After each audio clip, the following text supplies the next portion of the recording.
వికారాబాద్లో నిర్వహించిన 99 రోజుల ప్రజాపాలన ప్రగతి ప్రణాళిక సమావేశంలో శాసనసభాపతి గడ్డం ప్రసాద్ కుమార్ పాల్గొన్నారు. ఈ సందర్భంగా ప్రభుత్వం సంక్షేమ పథకాల అమలు, ప్రజా సమస్యల పరిష్కారంపై ప్రత్యేక దృష్టి సారిస్తున్నామని తెలిపారు. ప్రజల అవసరాలను గుర్తించి వాటికి తక్షణ పరిష్కారం చూపే విధంగా అధికారులు పనిచేయాలని సూచించారు. మన ప్రభుత్వం 1 లక్షల రూపాయల వరకు సీసీ రోడ్లు వేయించారు.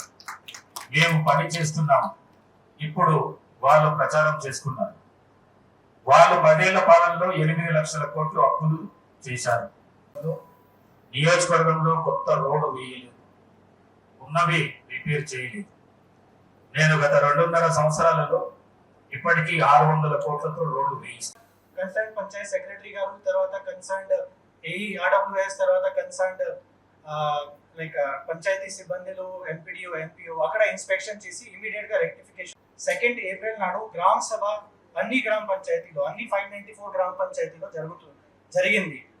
గ్రామ సభ అప్పుడు ప్రతి గ్రామ పంచాయతీలో సిబ్బంది ఇప్పుడు అగ్రికల్చర్ గురించి చెప్పారు. దట్ చాలా మంది లైక్ గ్రౌండ్ లెవెల్లో వాళ్ళకి తెలియదు ఎంతమందికి బెనిఫిట్స్ వచ్చినాయి అని వాళ్ళు చెప్పారు.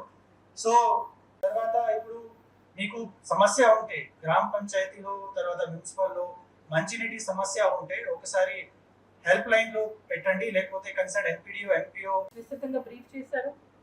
తర్వాత anti drug, women safety, child safety గురించి కూడా చాలా డైలీ కార్యక్రమాలు ప్రతి మండలం, ఊర్ లెవెల్లో